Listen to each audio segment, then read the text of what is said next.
Hello, everyone, and welcome to the 10th out of 12 Hybrid Major Glitches Tournament qualifiers on SpeedGaming. We have a very exciting race for you today. There are 8 people in today's qualifier, so pretty big, and yeah, it should be a lot of fun. I am Krellbell here for you today on commentary, and I'm joined by my good friend Adalor. How are you doing today, Adalor? Not too bad. Hello, SpeedGaming viewers. It's nice to have you here again for more HMG. Yep, and we should be getting started in just a moment. So, just 15 seconds and we will be on our way. So, yeah, today's qualifier is, we've had a bunch of these lately, and today's is another one of the Hybrid Major Glitches qualifiers that is very similar to overworld glitches, except with some additional clips between dungeons in the underworld. So dungeon routing becomes a lot more interesting in this format.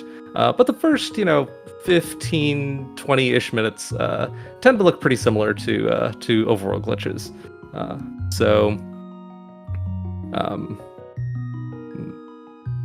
So yeah, hopefully we'll get to see some interesting variation in the openers between Malmo and Tojso here. And here we go. What's in the first chest? It's a heart piece. Ooh. Not particularly exciting, but map check, two crystals, and a pendant in Eastern. How original. Pendant Eastern. Oh, this is interesting. Tojso skipping the Hylia check. That's fairly unusual. But just going straight to the hobo. Malmo doing the same clip, just checking the Hylia Island item first. I don't believe it was anything. Nope, it was a full heart. Alrighty, so let's see what Hobo has, and Tojso will probably make his way there later, probably upon heading up to Zora. Big 20. Yep. And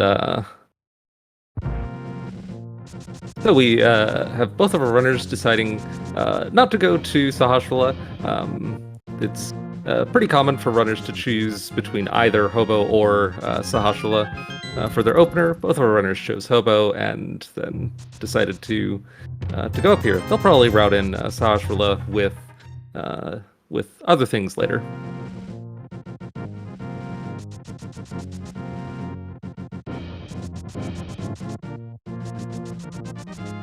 All right, so we have Malmo and Tojso doing the same checks, but Tojso going clockwise and Malmo going counterclockwise. Just an example of how it tends to be kind of a matter of personal preference for which direction they go in. Yeah. You see this quite a bit with the opener routes. There's a fair amount of divergence at OWG in particular. Yeah, but we don't have an Agassi today, so that's a nice start. I didn't notice if Tojso decided to check Lumberjack. I was also not paying attention, so we might have to have that be a mystery. Nice big 20 is coming out of the bush crabs, though. You get a lot of early money. Oh, yeah. And a free armor. We'll take those. Nice. Yeah, Tojso didn't do the bush crab check, so didn't pick up on that nice amount of early money.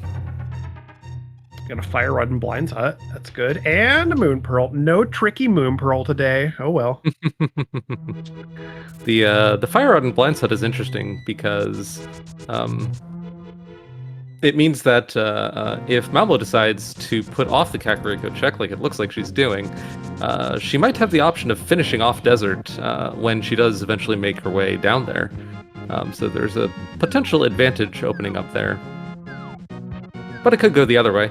the stuff Tojso finds in Kakariko could help him in the mountain. Yep, we have him continuing on the very standard sort of Kakariko opener. It's not as standard Nota BG. Like, you see what Malmo's doing. You have options of going straight up the mountain, ending, and like going for Hera or at least the Graveyard Rush. But Toyoso's going for Kak. He's found a Samaria in the well that will most likely be useful later. Kane and Fire Rod and Moon Pearl. That's a lot of Ganon's Tower access very early. Yes, it is. That's entirely right side GT. Oh man. Well, hopefully we get a couple more items to make that a little less terrible. And Malmo here is probably going to Graveyard Ledge. Unfortunately, it's very easy to soft lock with that trick, as we just saw from her.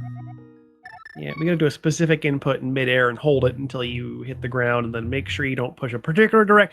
There's a lot of opportunity to soft lock when you're dropping to Grave Ledge, or Grave Ledge, yeah. There it is, flawless the second time. This is what we typically call the Graveyard Rush. It does get you. It's a nice opener in OWG. It gets you. Hey, look like a bombos in. Talking about explosives that I'm going to mention here because the Graveyard Rush does get you guaranteed bombs, and sometimes you find a bombos medallion in the back. Yep. And there's a shovel on race game. Interesting. Yeah, that'll be easy enough for Tojso to probably route in after the. Oh no, going for it immediately. This is interesting. He gets that teleport actually off really well there. Yeah, that was nicely done. The thing that interests me about this is where does he go after? It goes immediately for the shovel check, of course. I mean, and you can just clip up the wall there. Oh, there's a big 20. Okay, cool. Yeah, it just seems awkward to get over to Desert Ledge after this. Oh, I wonder if Tojso is one of the most experienced glitch runners by far. So I'm actually very excited to watch this and maybe see some obscure overworld glitches tech that I might not have that I might not know about. So yeah, I'm excited to learn a thing or two. Or he might just ride off desert and just end it again here. We'll see. Yeah, I'd love to see some interesting clips that I haven't seen before. Yeah.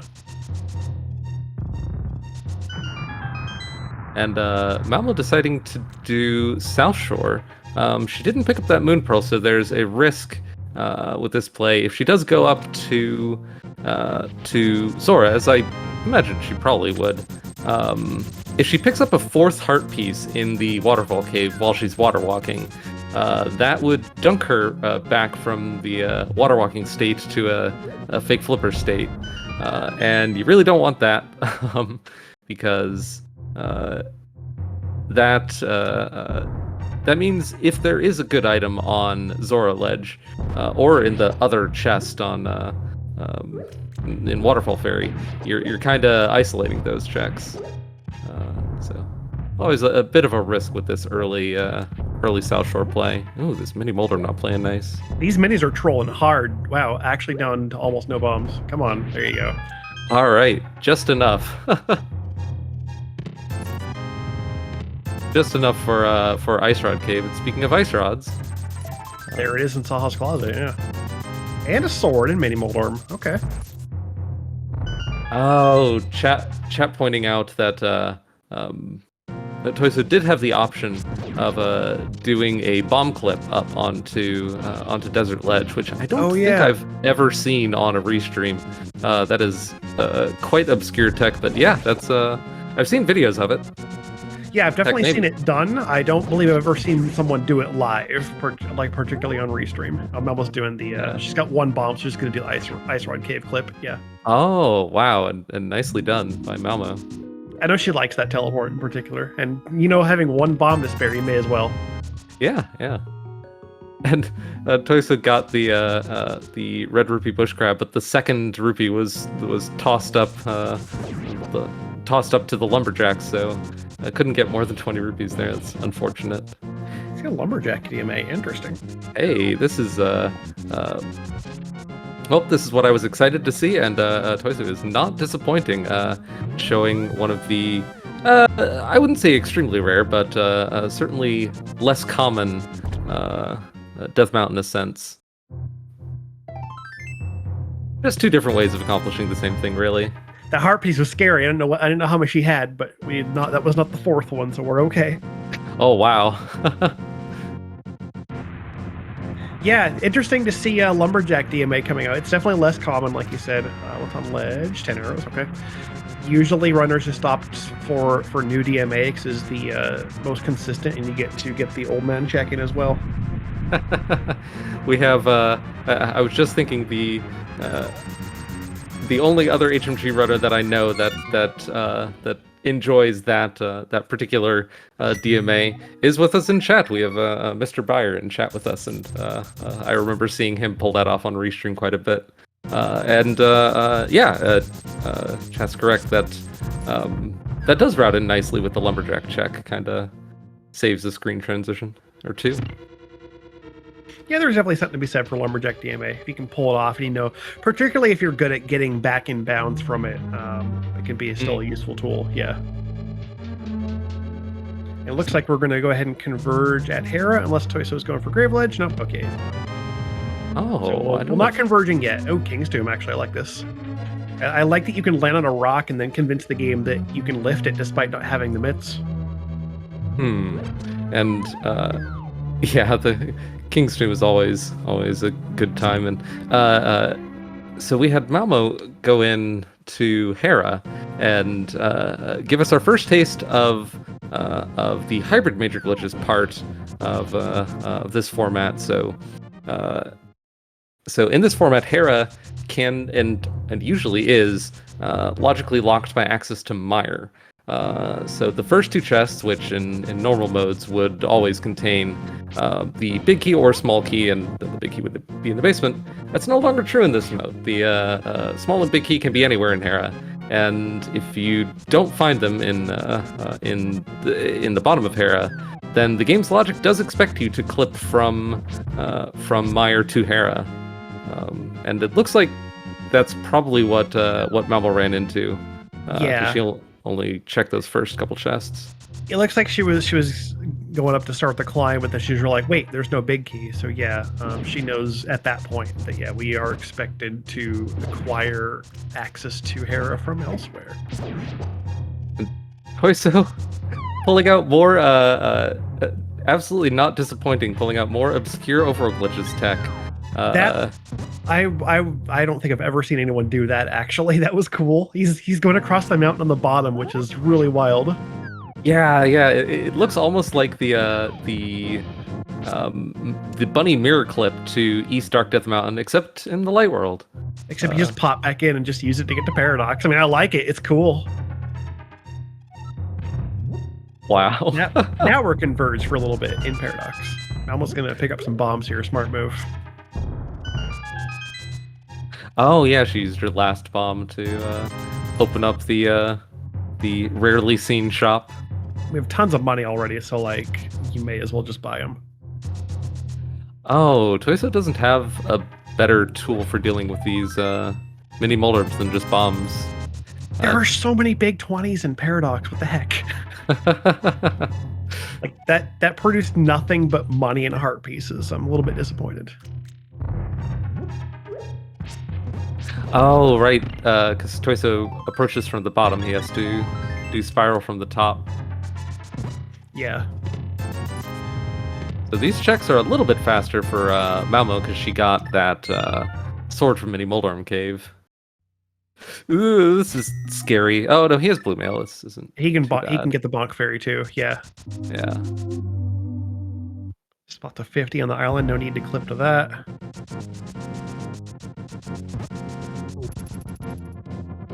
Yeah, it's good that fairy didn't run away from him. Although I guess he bonked into it from like the specific position to make it so the fairy wouldn't run away. Yeah, like from the top and a little bit to the left, you'll just get it instantly. Yeah. Yeah. And now we see Malmo heading to Kakariko to clean this up, and Tojso is going to go probably to Hera. Maybe check out Hera a little bit. Maybe we'll see. Yeah, so this is where, Malmo put off these Kakariko checks until 13 minutes, and the reason you do that in overworld glitches is you're really hoping to find things that make for fewer orphans in this area. So you're really hoping for something for Magic Bat, or something for Sick Kid, or something to let you finish off Desert. And didn't find anything for the first two, but Mama will have the option of clearing Desert once she makes her way down there. It would be a little slow. I guess I'll be keeping an eye out for how many items she finds in Desert. Yeah. If she gets both, then she'll probably just put Landmo off until later. Yeah, it's not the ideal desert clear, but yeah, it's possible. All right, so Tojso is now in the Dark World. He's going to do a pretty standard graveyard DMD here, which stands for Death Mountain Descent. By clipping in until he pops out, he'll do a dash turn up. Oh, he's not. Oh, he just doesn't even do the bonk. He goes right for it. That seems a little bit brave to me, but he makes it work. Wow. I like the safety bonk, because then you can't bad transition, but he just goes for it. All right. There's our map check. Ooh, green pendant pod. I love it. And then pendant mire and our red crystals are swamp and thieves. Pendant mire in HMG is we'll probably still be seeing mire, because it looks like that's our logical access to Hera, and 90% chance it's also our logical access to swamp. That swamp small key in HMG can be basically anywhere within the dungeon. So there's like a 10% chance that you can access swamp normally. 90% you have to clip into it from another dungeon. So we're probably going to get to see that here, especially since swamp is a required clear. Yeah. I wonder if we'll see, because Malmo did find that the Hera small key, she did find that in the bottom of Hera, so our runners might have the option of potentially save scumming that small key, and potentially using the Hera small key in Swamp instead of Hera. It's out of logic, but hey, if it saves a mire clear, that could be a lot of save time. Yeah, potentially. As long as you're paying attention to what you're doing with your keys in HMD, you can do some shenanigans. Oh, right. And speaking of paying attention, we have our tracker keeping us honest. Mama did not find the small key in the bottom, so that sequence break could still be an option if they find the hookshot somewhere and then Herapot up, and it's upstairs. But yeah, a little bit less likely. Yeah. Malmo's in Desert. Desert is a dungeon that does not have any indoor shenanigans, so it's pretty standard. She's found both the keys. We'll head right and see if we find some items, hopefully, here. Some good items. Yeah, really hoping to find both items, so you don't need to do a particularly slow Fighter Sword Landmo clear. She is collecting magic with the idea that... I mean, she could go for it. There's enough magic pots in Desert that you can stock up and have an okay Landmo fight with his equipment. Yeah, Tojso's in an interesting position over here in Thieves Town without any method at all of dealing with blind. Ooh, there's a mirror right side Desert. That is very good news for Malmo here. Hey, and no item left on Landmo. So she can do it now with the equipment she's got, or she can wait until do it later. Yep, that is quite fine. Yeah, so Malmo's routing proving to be a little more fortunate so far than Tojso's, and now we'll probably see from Malmo a Agina clear, and then just hop over a ledge to K45 and the dig spot. I think I like Tojso's decisions more in general, but Malmo, yeah, definitely got more lucky with the items that were found and letting her be more thorough as a result. Just have kind of a better route overall. Oh, chat pointing out that. Oh man. So I was wrong when I said. Yep, I was wrong when I said there was no way of dealing with blind. Oh god, a Samaria blind. That would be fun. There's not much magic for that either, and there really aren't any magic refills in Thieves Town, so that's gonna be a really tough fight. I don't know if he can squeak out that one. We'll see.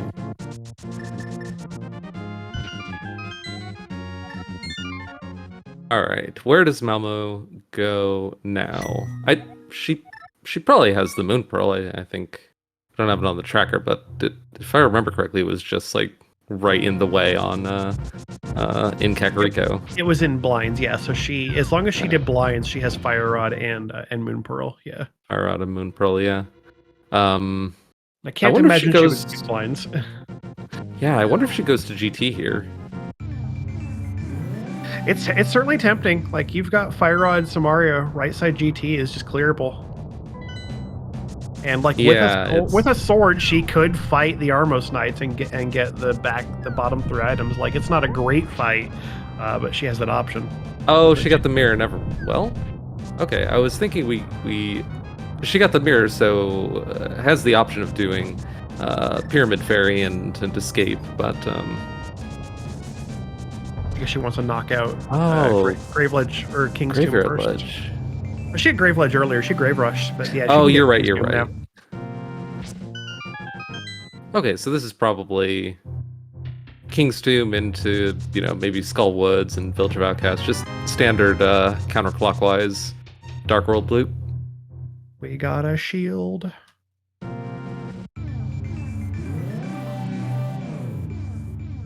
All right, so low magic. Samaria blind. Let's see how this goes. There can't possibly be enough magic for this, right? I mean, Samaria block does not take that much. It's like what, 4? It's like half a Fire Rod shot, I think. I think he's not being very conservative, though. I don't think he has enough now. Yeah, he's out. He was popping them too early.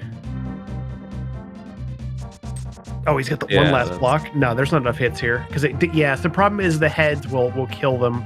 You have to. There's a strategy for it, and I can't possibly describe it in words. It's more like you watch a video on how to do it and learn it. Yeah, but you can absolutely do it with 1 block per cycle. It's just you have to do it in a very particular way. Yeah, it's almost its own script, actually. That's a little bit unfortunate, and what's even more unfortunate is well, we don't have Tojso's audio now, but if we did, then we would be able to notice that things look a little bit different than one might expect. Tojso's actually in the light world now. That's true. So he died in a Dark World dungeon, and because we have not killed Aghanim, this is vanilla game behavior, he gets put into a fake world state. So right now we are actually in light world, but it is with some Dark World palette loaded, so it looks a bit weird. There we go, but now Tojso will. This is actually kind of convenient. He turned that death in Thieves Town into an opportunity to come and pick up the 2 items in Desert, which he'll be happy to get his mirror here. Yeah, lacking mirror, like you just say, oh well, you just kind of go back to Desert route, and it is very convenient. Yeah. Yeah, he's going straight to the item that would have allowed him to fix the fake world state that he was stuck in after dying in Thieves. Yeah, kind of unfortunately just past what he just did. All right, and this is a little exciting on Malmo's side. She is going for a somewhat low percent blind fight, or sorry, Mothula fight. So two fairly exciting boss fights from both of our runners pretty early. Just gonna opt to bombos the Gibdos here. That's not a bad play with like half a magic meter here. Let me see, 2 small magic. I think she's not gonna have enough. Oh no, 3. Okay, yeah, this is enough. Wow, just barely. Enough 3 shots, yeah. Yeah, that was a clever use of resources from Malmo there.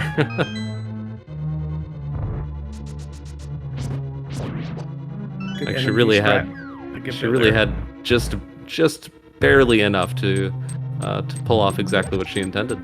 Yeah. All right, let's see how this moth fight plays out. Oh boy, who doesn't love 7 heart fighter sword moth. I believe this is what, 16 hits?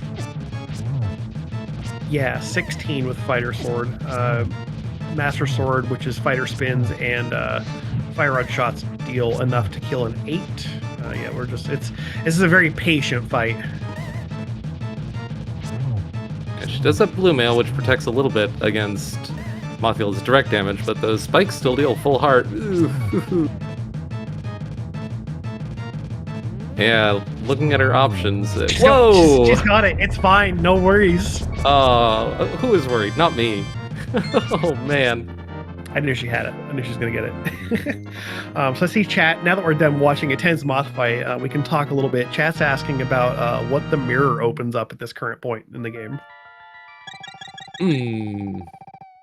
Well, I think I think what Tojso's doing Fairy... right now, actually, yes. So Tojso's showing it as an example of that. So with the mirror in OWG, we do not care about what those red crystals are. It is logical to get to Pyramid Fairy with the basically mirror and Moon Pearl. Actually, just mirror. Yeah, just mirror because you don't even need the Moon Pearl for it because you get Super Bunny by doing this. So he's going to run up basically by doing a screen wrap, putting the portal in a very specific place. You run for the castle courtyard. There's a mirror portal. You walk into this, hold up through the transition. You get put inside the entrance here, and you just get to do Pyramid Fairy.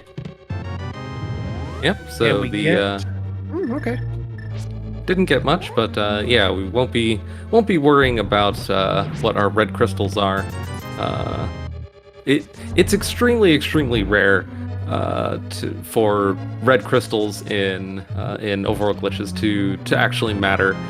Basically, the mirror has to be well, until recently, we thought that the mirror would have to be in there for the red crystals to be hard required, until we learned about a new glitch recently called the overworld net slide, allowing you to basically slide all the way from the Dark Lake Hylia area all the way up just straight into the Pyramid Fairy door. Very difficult. I would be extremely surprised to ever see that on a restreamed race, but it would be fun to see. I always forget that you can net slide into it because you basically never see that. Yeah. No, it's like extremely difficult, and the only case in which you'd ever really want to do that would be if your mirror was there and you really wanted to mirror for something else. So we basically would never see that in hybrid major glitches because we skipped the mirror requirement for Swamp Palace. Yeah. So here is an example of the routing that is employed here. So Pyramid Fairy tends to combo really well with checking castle because you have the mirror because you just did Pyramid Fairy.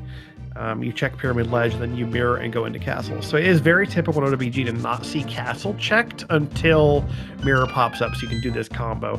And if mirror doesn't pop up, then you're typically checking uncle and castle at about the hour mark. Yep. That's kind of the meta for overworld glitches and hybrid major glitches.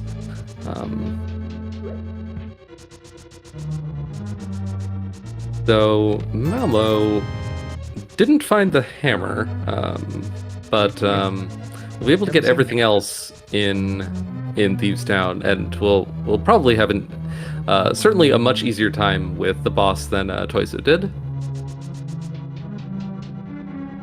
Yep, she does have a sword, so she can just follow the script and have not a problem with the fight. Meanwhile, Tojso is doing Smart Escape and doing the frozen guard toss. I love it. Great. Love to see it. Ice Rod is not a weapon you can get in standard and get through the entire castle with it, but when you do have an auxiliary Ice Rod, it's fun to use the guard to kill the ball and chain. Yep. And Tojso didn't find a small key up front, so Tojso will be heading to Dark Cross and then obviously be forced to end his trip if Dark Cross isn't a small key. considering the number of places it can be, it's basically a 1 in 4 that we can continue. Otherwise, we're going to need gloves to check the back of escape, which at that point we'll have like I don't know if we've seen the map yet. So it's going to be 1 or 2 items. Oh, and Malmo. Oh, there's the key. Okay, we can continue. Nice to see. So Malmo in Hellway there got the exact correct pixel that she needed to be able to dash up all the way through Hellway without stopping, but one of the enemies got in the way. So that's always heartbreaking when you manage to land on just that right pixel and then it doesn't work anyway. It's like pure RNG. Very frustrating. It is. I'm starting to work more into my memory, like my muscle memory of like actually cape dashing through there when I have it, because then you get that if you can get the right pixel. Actually, cape makes it even easier because you can actually pixel nudge off of the spikes if you cape dash. Oh. Yeah, if you have the cape in Hellway, just do a cape dash. It makes it basically free. Oh, nice.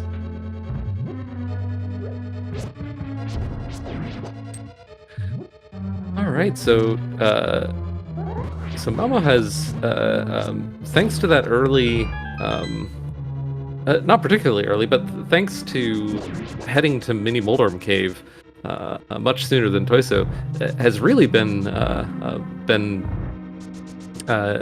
gaining a little bit of an early lead thanks to that sword. It's made for like faster clears and more efficient routing. And Tojso finds in the back of Escape the Kakariko check enhancement pack with a bottle and a powder. All right. So yeah, I don't think many runners would do back of Escape before Kakariko. So no. I don't think we'd see much getting I like quite a bit of damage there. I like this decision actually. So he's going to combo.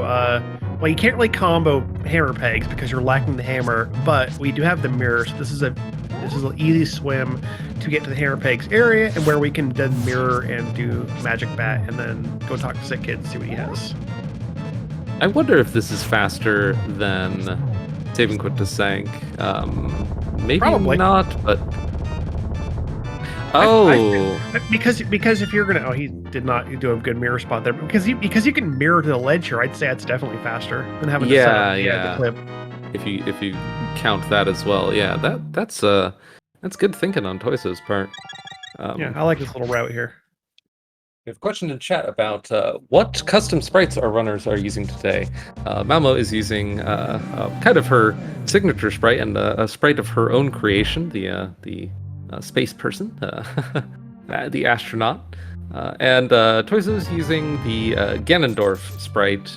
Both of these available for anyone to use. They're on the public website's sprite list. We get both these checks. I don't know where Malmo got a bottle, but we get both these checks looked at simultaneously. So sadly, nothing to find here in our revisit to Kakariko. And Malmo not able to pick up the magic bat check, but unless I missed it, it looks like it wasn't anything important on Tojso's side. So we didn't find anything good on either of them. No. Yeah, no big advantage to be gained there. I guess that's probably our third bottle. Third one we've seen, yeah. Malmo's second, and she's gonna go ahead and clip to Meyer. Is this a Fire Rod Landmo? Fire Rod Landmo with no item on it. Interesting.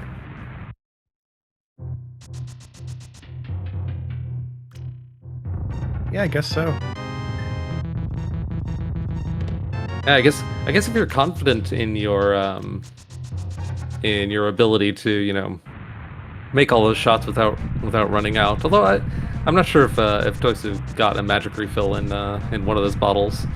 If he did, this is a little bit safer. I think it was an empty, from what I remember, if I remember correctly. Ooh, although he really needs to conserve his magic for the Landmo fight itself, but needs to use magic to clear. I guess he could have used bombs.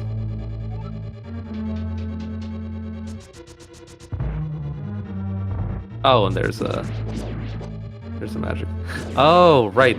Chat pointing out that even if he does run out of magic on the fire rod, he has enough bombs to pretty easily finish them off.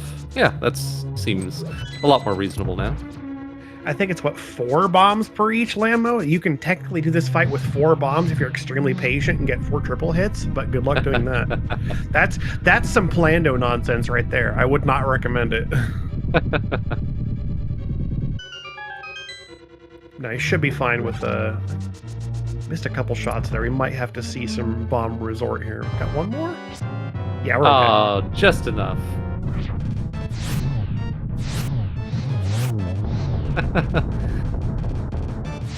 I'll bet both of them think they're doing this way earlier than their opponents, because this is a very low percent. Like, well, Yeah. obviously not extremely difficult, but since they both know that, or since they both know since they both could know that had the map. There's not really much motivation to picking that off that early. Yeah, I mean, you're right. You're just basically doing it because you know this is a crystal boss and you're cleaning up. Malmo, of course, is here because she's doing her Myra trip now. I don't think we see the medallion. We don't see the medallion yet. That's very convenient.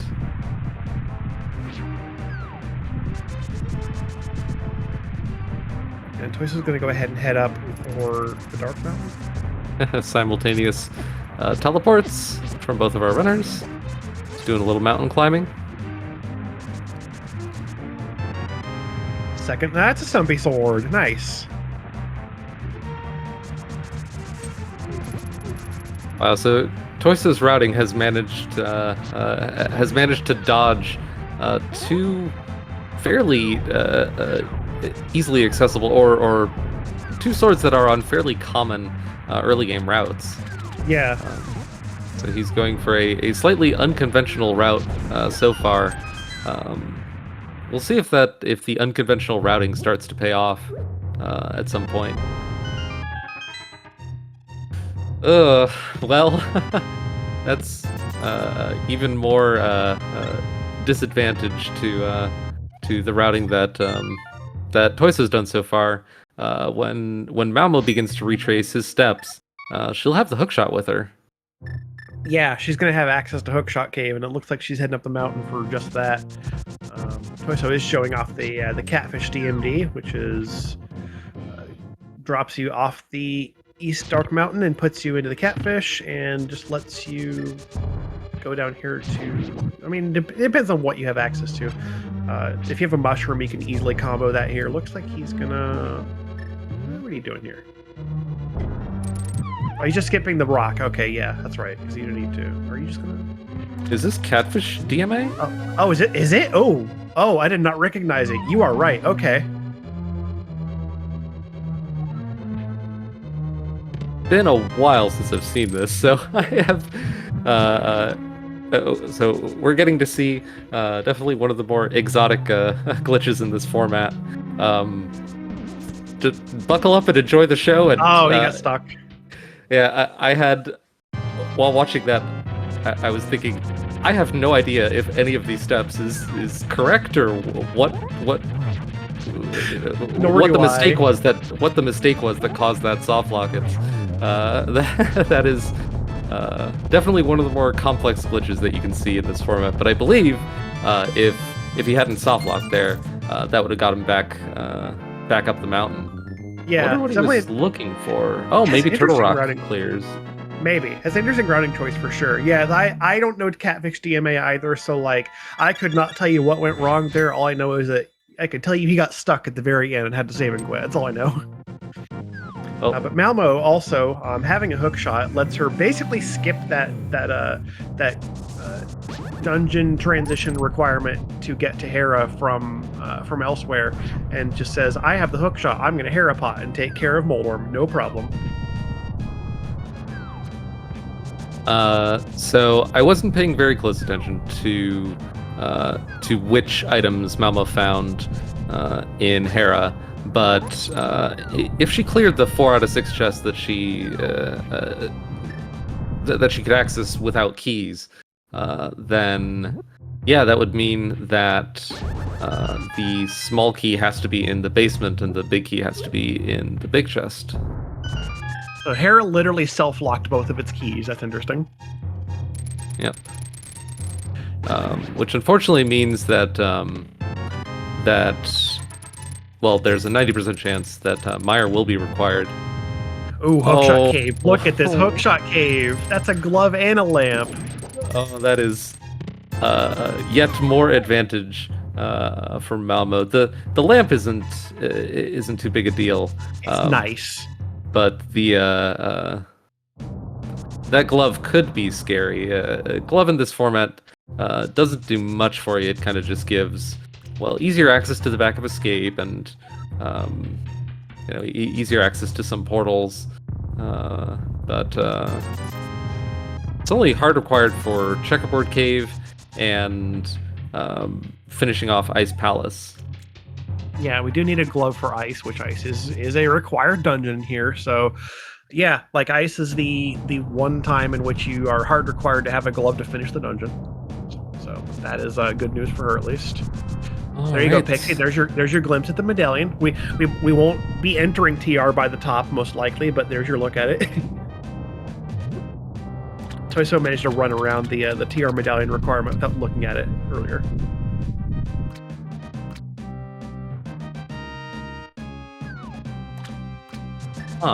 So Tojso's dipping Skull Woods here. Not going to be able to kill the boss because hasn't made his way to the swords in Stumpy or Mini Moldorm Cave yet. But he will be able to get the other to clear out all the other locations in Skull.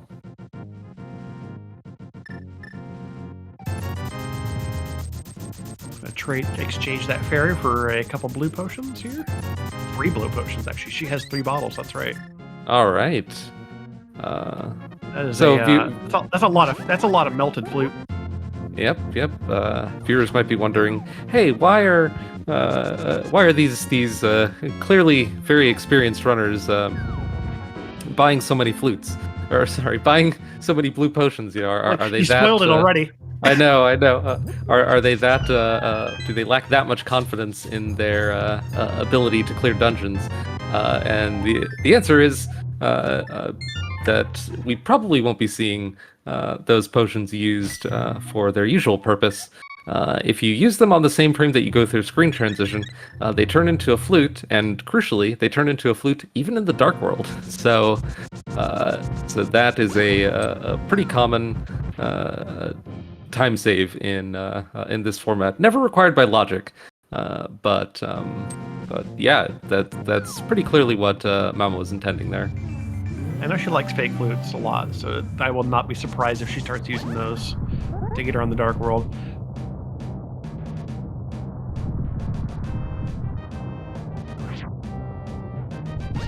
All right, so Tojso, he's already done Pyramid Fairy, so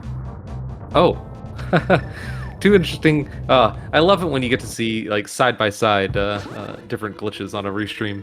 She's skydiving. Oh my god, we're getting 2 of them at once. Jeez. Okay, so real quick, Malmo did a mirror wrapped in a laser bridge, not in logic, but very easy to pull off with just a mirror.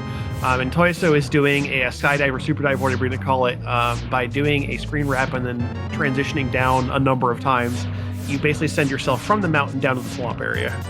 It's the fastest way to get down there. Yeah. Cool glitches happening on both sides. I love it. And neither of them required by logic, but definitely fun to see. Well, Tojso's super jump is just a time save to get down here compared to the easier, faster DMDs, but then walking all the way down. Exactly. For Malmo, it actually was Well, no, it wasn't a sequence break because everything here is in logic for her. But yeah, just another time save. If she didn't Yeah. have the lamp, then accessing the 4 chests on Laser Bridge would be out of logic, because logic will never require you to do that mirror wrap, or any mirror wrap. Yep, the mirror wrap itself is out of logic. Actually, both the ways of accessing Laser Bridge are not in logic. Okay, so Toyso's cleaning up on Hype Cave. He's got his hookshot now. But yeah, so it's very typical in OWG to see TR done in reverse. You will find there are 2 good ways to get to Laser Bridge, with or without the mirror, and you'll do it in reverse. And then basically, once you've got everything you need out of the dungeon, especially if you're in go mode, like you can just get to the big key and then mirror back, and then you're at Laser Bridge again. And then you can just go straight to the boss. And Malmo does indeed have both the rods, so we can just go fight Trinex whenever she's ready to do so. Yeah, and Tojso was facing an interesting fork on the road there, where if he went left, he would have gotten his first sword at Stumpy, or he could go right and get his first sword at Mini Moldorm Cave. And there's more density this way, so this totally makes sense. Exactly. And to talk, we have questions in chat asking what makes this hybrid. So, we have a moment here. So, hybrid basically takes all the rule set of overworld glitches and adds in some underworld clips, four specific clips. And let me see if I can remember them, because I'm not as schooled. We have Cave State Pod, which is also known as Kiki Skip. We have Mire to Hera, Hera to Swamp. And then what's the one I'm forgetting? Ice Palace. Ice Palace, that's right. Yeah. Yep. Yeah, we have ways to get into. We have ways to bypass the entrance requirements for Palace of Darkness and Ice Palace, and then we have ways to transition between Mire, Hera, and Swamp, and all of that can be logically required in this mode. Yeah, basically this HMG came around because some glitch runners wanted to do some major glitches, but not have the entire major glitches rule set be involved, which involves like a lot more complex and difficult tricks. Basically, they wanted like kind of the fun parts of HMG or major glitches, which is like these bomb clips. Oh, Tojso got the heart piece refill. He's got Moon Pearl, so he's fine, but that does waste a little bit of time. Yeah, that's what we were talking about earlier, where if you get your 4th heart piece in that chest, then you get dunked, and if he hadn't had his Moon Pearl, then he would have needed to make a separate trip for the 2nd chest in Waterfall Cave, and potentially the Zora Ledge item. Exactly. So to confirm in chat, yeah. So in HMG, you're not going to see stuff like EG. EG isn't allowed like anywhere because it's too powerful. No Samaria jukes or YBAs indoors, anything like that. Like, yeah, those are not allowed in the HMG rule set. Yep, and no Ancilla mislotting. Nor that. No hook pushes. I am not going to attempt to define on Restream comms. But someone did run low on traffic, so we are going to see one of those blue potions actually get used for its intended purpose. Oh, yeah. Oh, right, because Malmo is clearing Trinex here with only Master Sword and no hammer. So it's a little scary. Do be careful, Malmo. Yeah, this is she has to do this just right, because 2 hearts is not enough to survive a hit here. Yeah, she's gonna heal again. Yeah. Okay, good.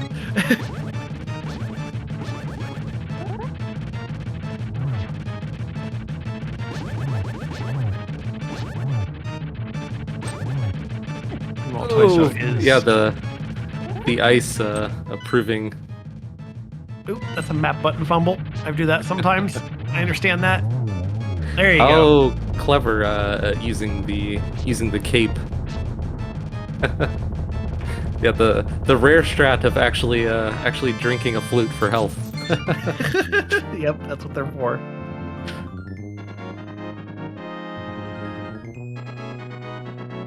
I wonder what's going on with Malmo Sprite in the victory pose here. She's holding like a planted flag, Oh, okay, okay. little Yeah, I little didn't. green triangular flag on top of the pole. Yeah. Interesting. A save and quit there. All right, Toys was taking down Mole Arm with Fighter Sword. Always a fun fight. You gotta love it. I think Oh, she's gonna do back of escape here.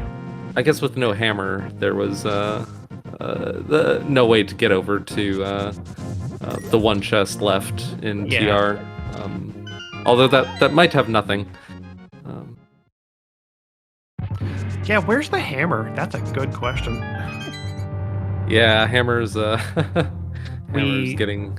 we need it for Ice Palace, of course. We also need a hammer inside ice to complete the dungeon. We also we kind of need it for Swamp, don't we? Probably. Uh, Maybe.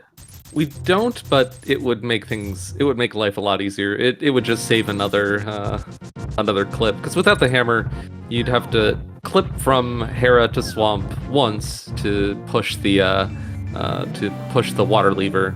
Water lever's one, and then you'd have to mirror out or death warp, and then clip again to open the key doors in Swamp. Also, left side GT, which Toyso is.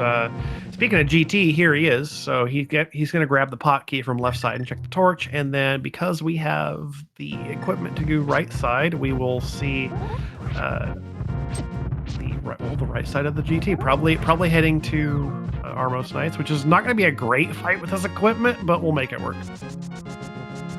This is interesting from Malmo. I wonder.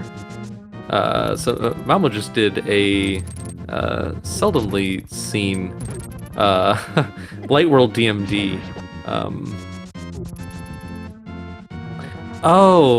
It's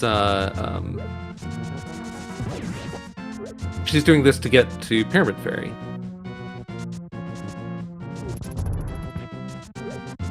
I've heard people talk about that strat to quickly get to Pyramid Fairy. Don't think I've ever seen it before. That's cool. What's our refill here? We got free blue potions. Nice. Okay. Yeah, we'll take those. She loves to see it. Yeah, get another. She's very excited to see the free blue potions. Yeah, we used 2 in Trinex, so we are more than happy to restock back up to 3. Yeah.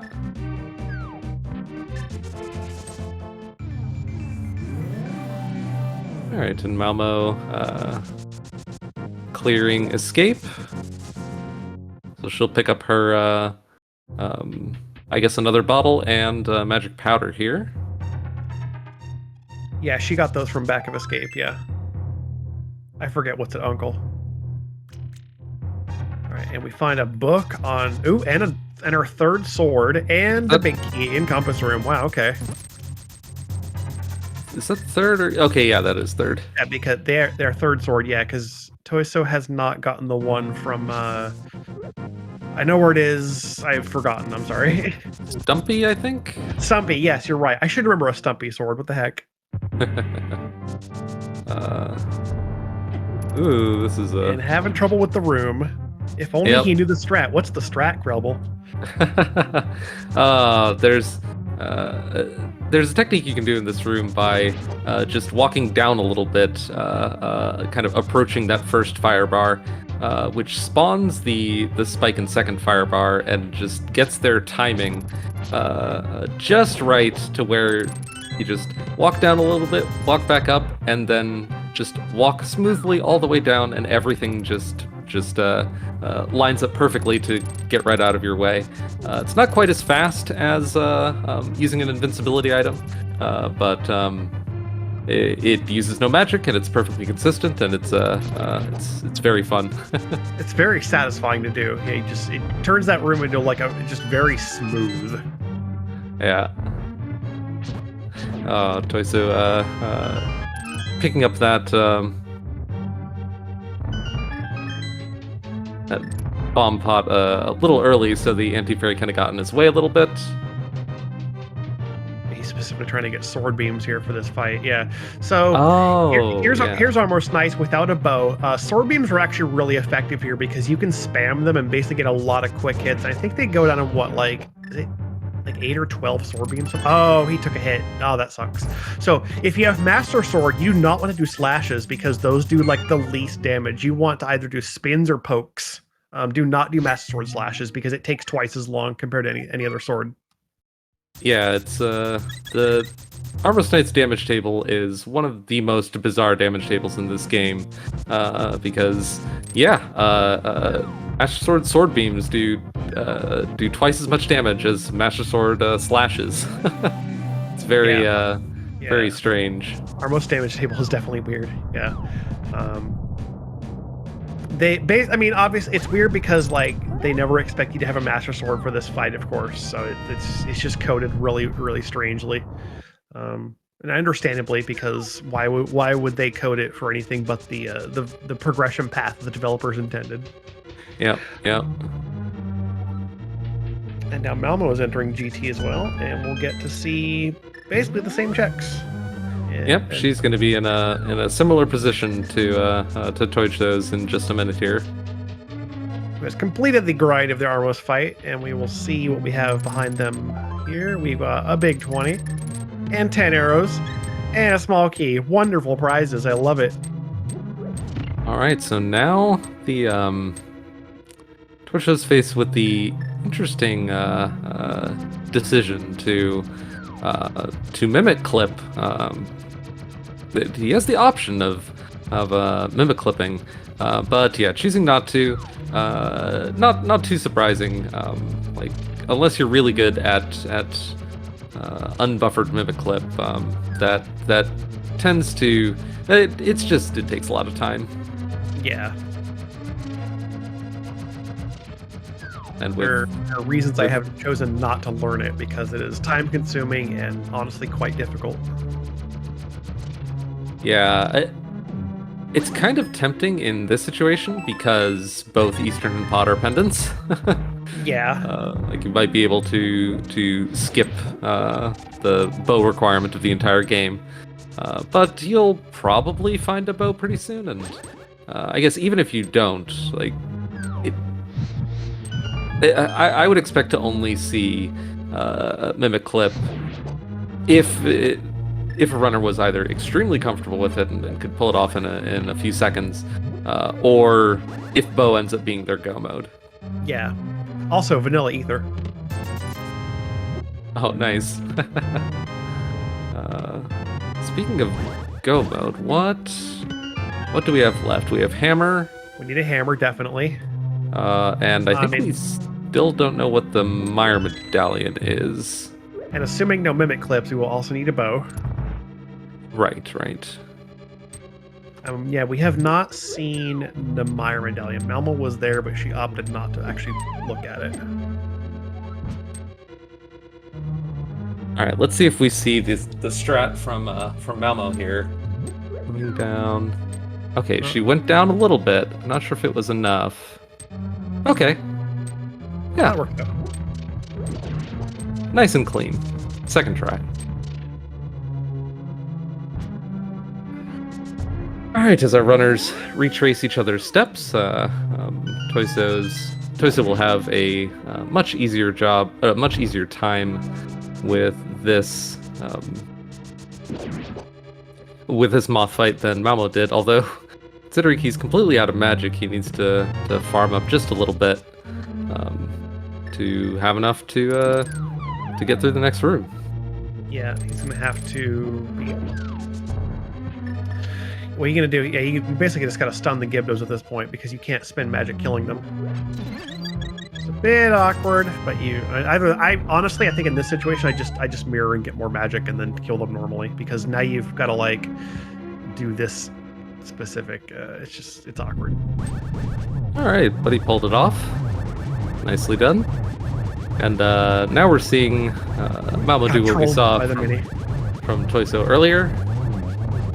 Let's see how long Malmo keeps the sword beams. But Malmo has tempered sword, so sword beams do just as much damage as tempered slashes here. Yeah, so she does. Even if she gets hit here, she's still not. She'll have a better time than Tojso did here. Yeah, but managing to avoid getting hit, and we can see just how much faster sword beams are than Master Sword. Yeah, Making quick work.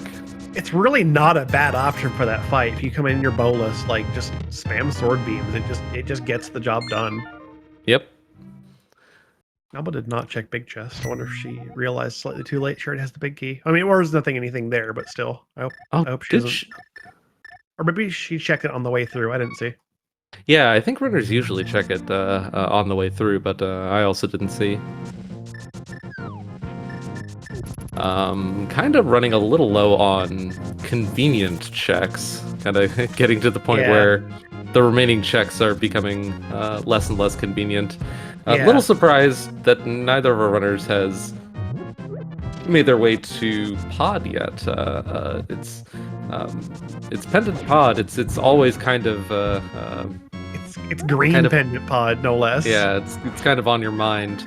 Although without bow, that makes a lot more sense. I'm just gonna give us a look at checkerboard. There's a flute. Well, I mean, that's. I guess you pick it up, but when are you ever going to use that? I know. Yeah, with Malmo having already cleared Thieves Town, I believe she cleared Thieves Town. Yes, she's on the tracker, but yeah, with that already done, there won't be much kind of beckoning her back towards that area. And she probably doesn't take a trip all the way back to Kakariko just to activate the flute, especially with all those blue potions. Oh, she tried to fake flute and missed the input. Oh, so yeah, as you can see there, if you attempt but fail to use a blue potion on the same frame that you go through screen transition, then you just get a normal blue potion activation, and you don't get the you don't get the fake flute effect. So hopefully we'll see a successful one of those at some point. Just gonna opt to activate the flute. Okay. All right. I wonder where she takes this. Has Malmo checked Saha yet? Yes, she has been to Sahasrara because she did. Oh right, Ice Rod. Yep, she got her Ice Rod, and then she was heading over there, maybe presumably to do maybe a dip into Eastern, but found that and decided it was good enough potentially. And now she's picking up her Magic Bat check as well. Oh, okay. So she did have more motivation to come back to Kakariko. Yep. All right, so I wonder. Tojso's heading for Big Game and probably Meyer after this. So Tojso has 2 medallions. There's a good chance he may just enter Meyer from here. We'll see. Yeah, if he has the medallion for it, this will be it'll be a fairly easy clear, but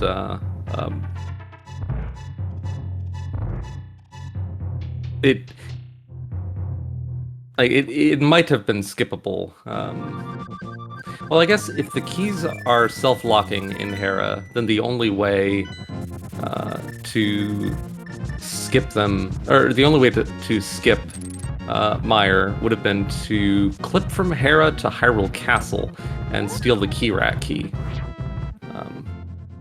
A very rare HMG tech, and also never in logic. I was about to ask, is that logical? Okay. Nope, because you could use the key rack key on the door at the back of Escape, as Tojso did. So that option is now no longer available to him, and so unless the Swamp Palace small key is in the first chest, he will eventually be absolutely required to go into Meyer in order to access Swamp. Hey, here's our pendant pod play. This seems very likely to have our progression here, I think. So Malmo has is what we call cave state. Basically, she has entered pod, but not in the pod dungeon state. So right now she has effectively unlimited keys, and what we're going to do is we're going to open this door, which rolls us down to 254 small keys, and then we're going to leave and then re-enter pod, and by holding down to go back into the entrance, if you hold up, you get stuck. And now we're actually in pod dungeon state. We've saved a small key by opening that door, basically. So that just does good things for pod routing. Yep, it makes it kind of increases the chance of being able to completely skip the bowlock side, which, considering she doesn't have the bow, could be pretty important. And it is actually bowlocked with that sword in shooter room. There we go. Yep. So she's really hoping here to find the second non-small key item in one of these 3 chests. Didn't get it there. Hopefully it'll be in the next 2. Well, Tojso is taking a look into pendants. We both have simultaneous pendant dungeon dives here, so one of these runners is going to find our next progression item here, most likely, because I don't think where else is it going to be. The classic hammer and ice palace. What was it? Hammer, like in Ice Big or something, like just ridiculous. Yeah, although we don't have logical access to Ice Palace. In the overworld glitches logic, and of course hybrid major glitches as well, because it shares the same logic for the overworld. Your logical access to Ice Palace is either Mitts, in which case the game would expect you to fake Flipper over to the entrance, or Flippers, in which case the logic expects you to Flipper wrap from the Swamp Palace area to Ice. There are 2 other methods, well, 3 other methods to get to Ice Palace. Another use of Overworld Net Slide, a red-green YBA, or Isahara's Bottle Adventure, and the most common by far and fastest is a Mirror Wrap, which is probably what we're going to end up seeing. A Bowlocked Bow! Bowlocked Bow! Well, what the heck? There's our silvers. Oh my goodness. Well then, okay. Yeah, suffice to say there are a bunch of ways to get into Ice Palace, but only one of them is logical. But yeah. It is worth noting also that all the minor glitches like Fake Flipper, Water Walk, and whatnot, like those are entirely in logic in the OWG rule set. So. Yep. Okay, well where's our first bow then? Jeez. It could actually just be in the back of pod. No, it's bow locked. It can't be in the back of pod. Yeah. There's a flippers in right side mire. Okay. Ooh. This seat is unraveling really fast all of a sudden with these pendant dungeon dives. Yeah, and that's our logical access. Well, that's our hard required access to Swamp and our logical access to Ice. So what else? We're just hammer from no mode? I think so, yeah. That's just the hammer. Where the heck is it? Yeah, the flippers are of course required for Swamp. Even though you can get to the middle bit of it by clipping from Hera, you still absolutely need the flippers to get to the boss room. Like 100% required, at the very least. Yeah, so if Tojso happens to stumble, oh, interesting. Toyso's doing the that's an adorable teleport. What the heck?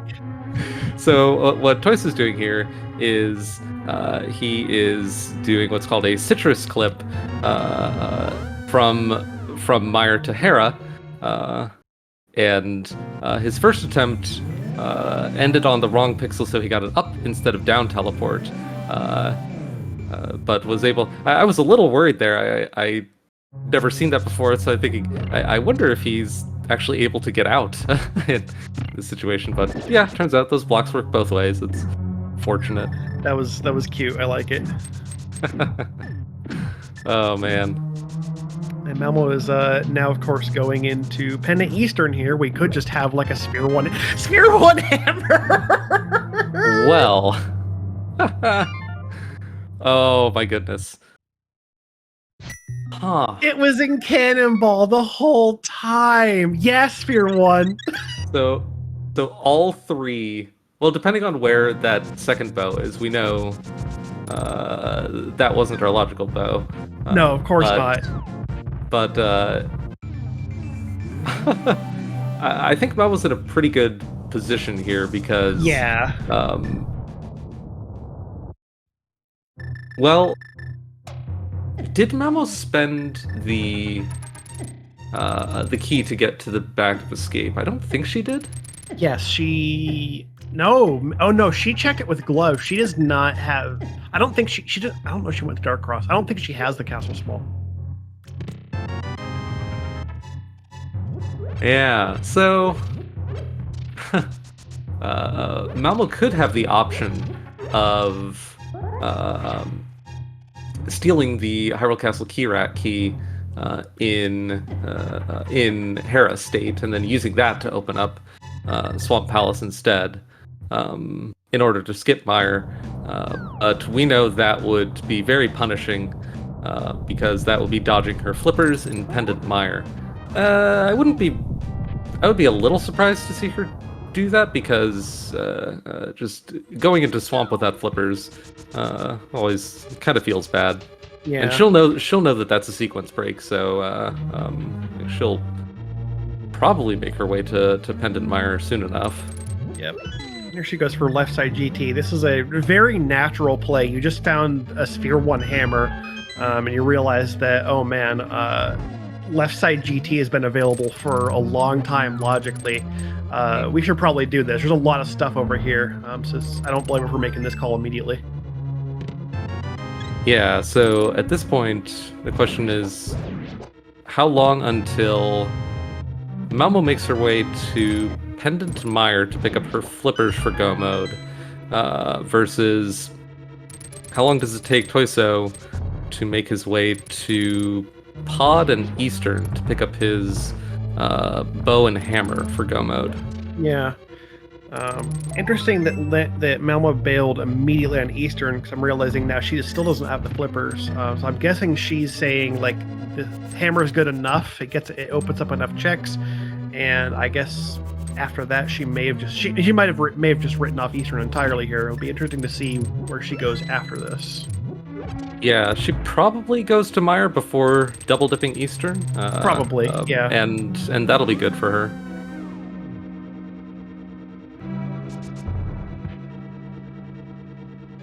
But we know that, well, I mean, she could find her bow over here. She can't find her bow at the. Go ahead. She can't find her bow at the top of GT, but yeah, it could be right here in Rando Room. Entirely possible, yeah. We might still go to Ice Palace first too, actually, because now that she can just clear ice. There's our Quake. Entirely not needed. Yeah, I would be a little surprised to see her full clear ice when she's in Flipper's Go Mode, unless she finds the mitts at the top of GT.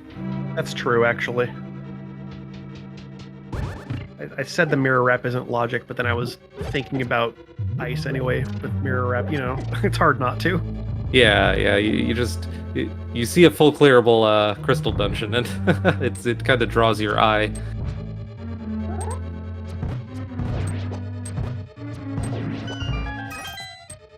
Here's Malmo using her illogical bow to clear mimics. And this is still a 7-7 defeat Ganon, so we do still have to climb GT.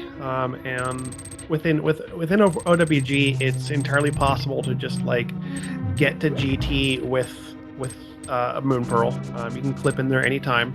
And because of how OWG treats that entry requirement, it's basically a 0 in terms of its crystal requirement. It's still a 7. Like you still have to hit 7 crystals, but to do the cutscene, you never see the cutscene. People just clip it all the time, and that affects actually the items that can be put in GT. The junk fill straight up does not apply. So as you can see, sometimes you have very major progression in Ganon's Tower. Yeah, Tojso taking a death there in Chain Chomp Room. He had a fairy. I didn't notice him picking it up, but taking a little more damage, and a bit of a scary situation health-wise. One of our bottles was preloaded with a fairy, yeah. Malmo having a little bit of trouble with Gauntlet.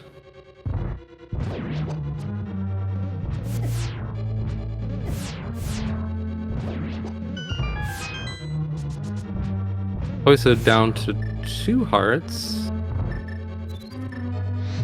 But he has invincibility items, so should be reasonably safe. As long as you don't get a failed item dash trying to go fast in the roller room. I was getting trolled really hard in Gauntlet 5 here. Oh, she missed the quick swap to the fire rod and powdered instead, which did not kill. I mean, you're not going to hit the Stalfos with powder from across the room. Now she's on a magic. I think she has. Is she going to refill? Fake real powder. Nice, I love it. Fake real powder, love it. And that gives a pretty convenient. Oh, only got 2 out of the 3, but yeah, clever use of an obscure application of the fake powder glitch. Yeah. Yeah, she missed the quick swap into the fire rod, and then that just kind of threw off all of Gauntlet 5. Because once you're off rhythm with that Stalfos, it's just, oh, well, good luck. Yep. Tojso down to 2 hearts heading into Trinex. Not sure what his bottle contents are here, but because he entered TR from the back, this will be, taking a death here wouldn't hurt too much. No, not too much. It's the equivalent of taking the safety door in an MG seed. Yeah. Oh, malmo getting a fortunate.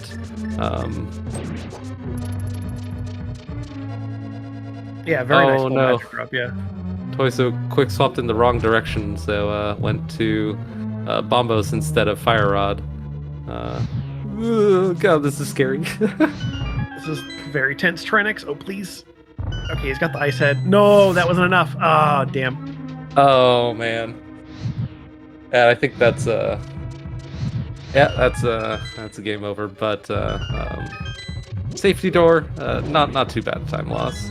No. All right, what's at our GT climb here? A map. 10 arrows. Woo. Yeah, we're not gonna find anything significant up here. Yeah, because we know it can't be the bow, and we also know it isn't the flippers. So. Ooh, half magic. Well, we'll take that, sure. Yeah, why not? Yeah, it lets you skip picking up the pot as well. Very convenient item.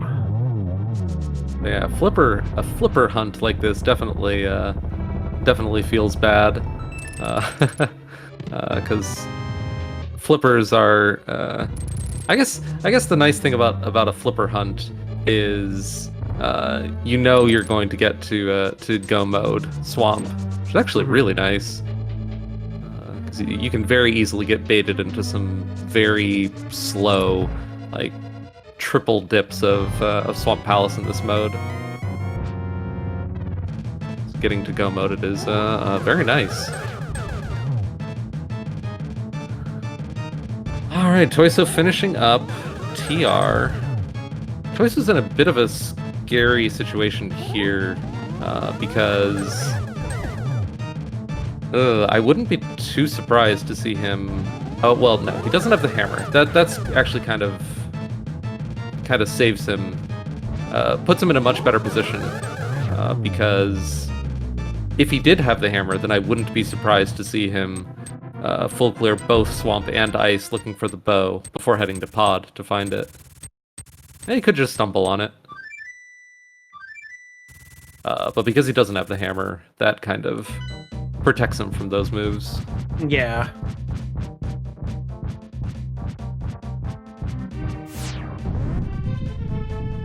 Yep, this is an interesting item hunt from both sides. Tojso lacking the hammer, malmo lacking flippers. We know where they have to go. It's just a matter of when do they do it. Yeah, so where's malmo going here? Is this a smith chain to... Yeah, this is hammer pegs and Meyer? whatnot, yeah. Smith chain to Meyer is kind of a nice, like, a nice little link up. Yeah, and it puts Oh, it no, wait. It's not smith chain, no mitts. This is hammer pegs. Yeah. Hammer pegs. But, I mean, she's still in the area where she can just hop down to Meyer from here. I wonder if we'll see as far as I know, the newest glitch discovered, which allows using the hook shot to escape from this area without the mitts. And Yeah, here we it go. looks like this is it. So cross keys players, pay attention. That little clip that we just saw from Malmo of getting into a very specific position down in that corner and then buffer down left, hook shot, and you just clip right through. That was categorized as a rail clip that is legal in all modes, even in non-glitch modes. So I imagine we'll be seeing quite a bit of that in the cross keys tournament that just kicked off today. Yep, I hope we get to see that because it'll be really cool to see players just whip that out, and like cross keys is going to be like where you're going to see that in entrance mode in particular. NMG seeds, like when do you ever do that? Basically, like never. But in OWG and cross keys, it can be useful. Yeah. Yeah. So Malmo is in a great position here. She's about to find her go mode here, and then we'll make a quick work of clipping from mire to Hera to swamp, clearing swamp. Meanwhile, Tojso, we're seeing him take the double dip between Hera and swamp. He needed to go there once to push that water lever, but was stuck behind those hammer pegs after that. So he'll need to do that again, and we're seeing him do this citrus clip. Just these very, very precise one-frame movements to get into a specific position to allow him to do this. I believe that was his third Hera to swamp clip, if I'm correct. I think so. Yeah. And the flippers specifically are in right side mire here in the map chest. Yeah.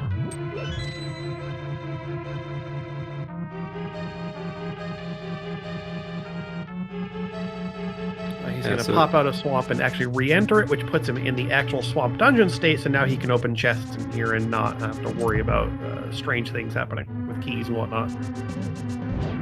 Yep, and more importantly, he'll be able to kill the boss here and actually get the crystal associated with that boss instead of the prize associated with Hera or Mire.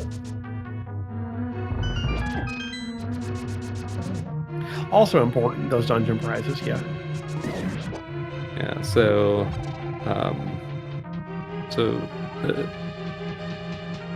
this routing means that Tojso will be able to full clear swamp here, but it's just a little bit more time consuming than the path that we'll see from Malmo. Probably, oh no, not right now. She still needs to make her way over there, find her flippers, but then she'll probably come right back here. Yeah. Yeah, this is Malmo's on the right track here. She'll actually be in go mode in not too long here. Oh, there's the mitt. Okay. Cutscene. Wait. Oh, Tojso, he didn't actually do that. No. Oh, there's the bow in flooded room. Okay. Oh, well, that's actually that's not terrible. Yeah, it actually it's pretty good for Tojso because it kind of pushes him towards Eastern to pick up his hammer. Yeah. Yeah, that is very good for him. Yeah. Malmo is about... Oh, yeah, you only have one key. You might want to... Yeah, do it. Yeah.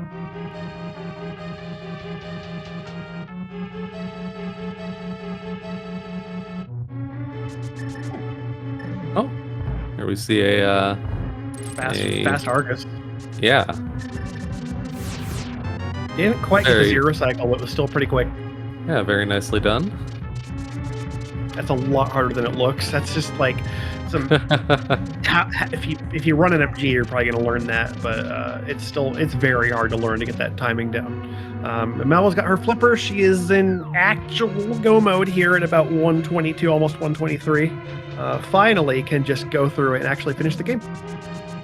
Yep, and so Tojso is ahead by a Swamp Palace clear, but Malmo is ahead by a GT climb, and also in go mode. So if Tojso heads straight to Eastern Palace here, he'll make up a little bit of the time, but I think Malmo's definitely got. No matter what, I think Malmo has a fairly significant lead here.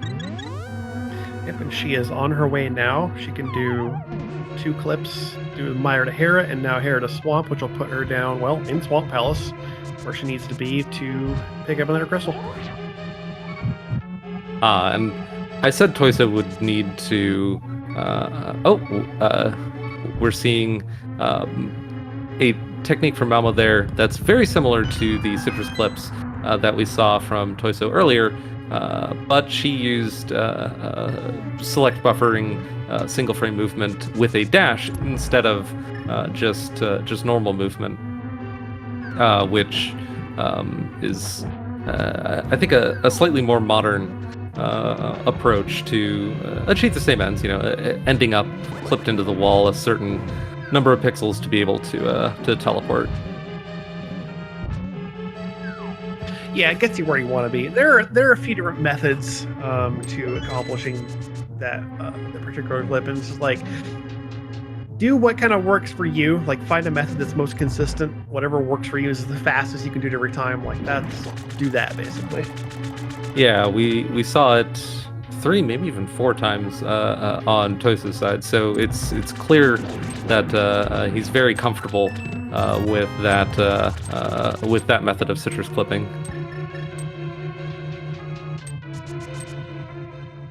All right, and Malmo, having done dash citrus to get from Hera to Swamp and open up the front door, is now flooding and heading back in and getting to go mode Swamp and then head to Ice, go mode Swamp and Ice, and then Ganon.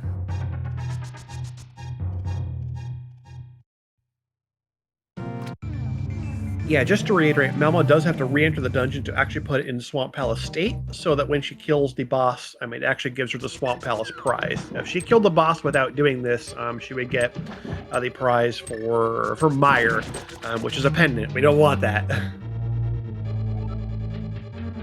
Yeah, you don't have to drain the dam in that trip. There's actually a very interesting, potentially logically required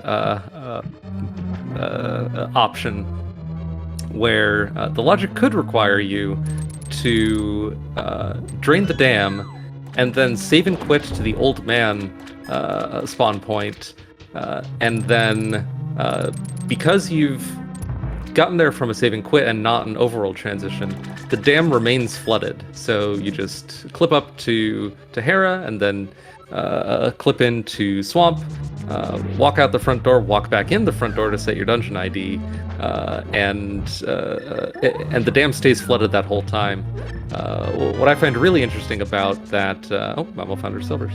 What I find really interesting about that situation is, what is Tojso doing here? What is Tojso doing here?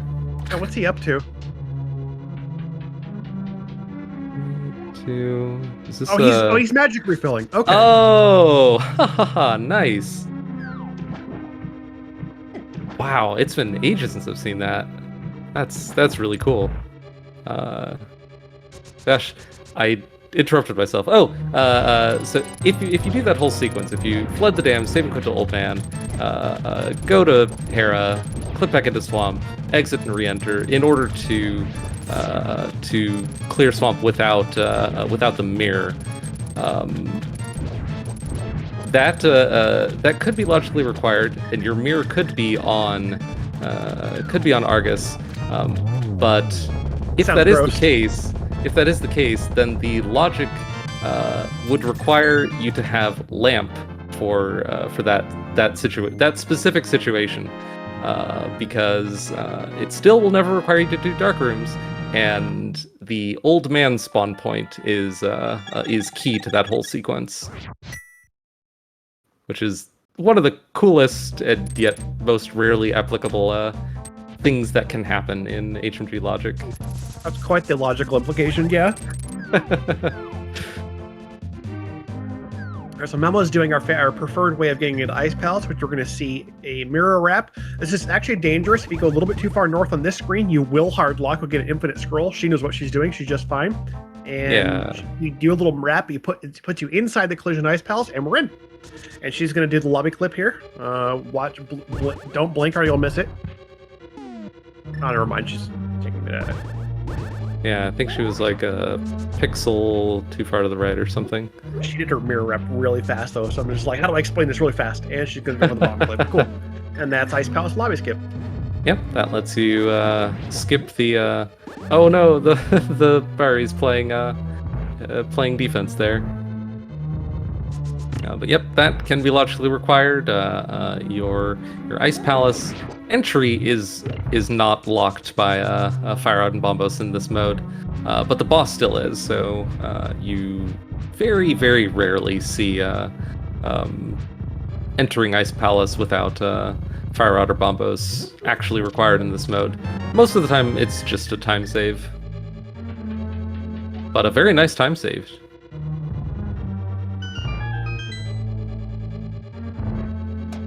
Meanwhile, Tojso cleaning up Ganon's tower,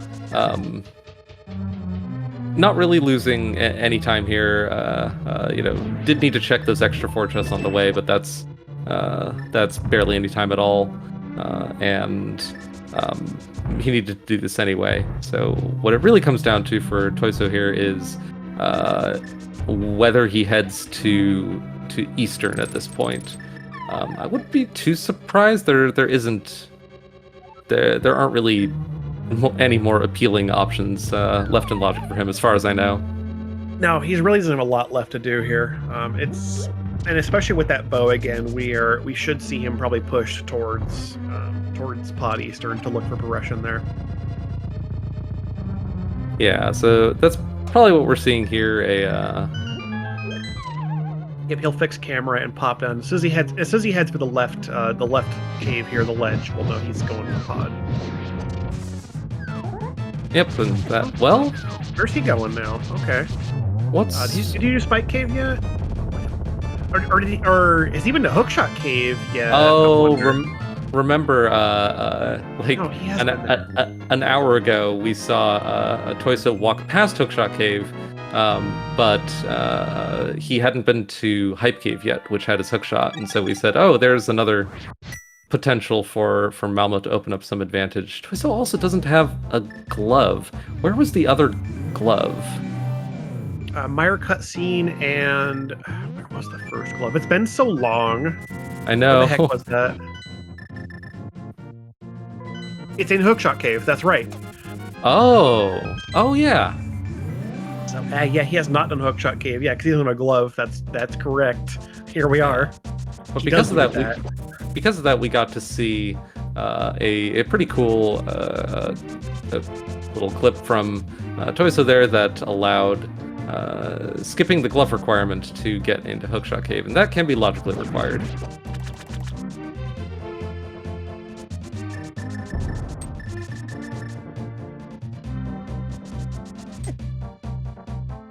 Alright, so Malmo approaching Ganon here with Butter Sword and Silvers. She'll have a nice and quick Ganon fight.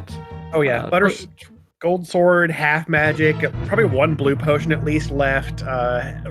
She's got everything she needs. This will be a quick Ganon, yeah. Oh, Tojso picking up the last item that was, or the last location left for him in TR, but hadn't counted items earlier in TR, which would have told him that was just the compass. That can be really important for TR and glitch modes specifically, because normal routing just gets so much better if you're able to skip or to conclusively say the big chest only contains a small key or map or compass. Yeah, kind of saves you a whole trip like that. Yep, counting your items is important, no matter what the mode, honestly.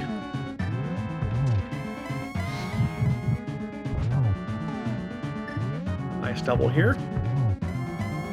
One more error will do it. There it is. Malmo has taken down the pig. Get your GGs in chat. We'll get you an official race time in just a moment here once she actually crosses the finish line.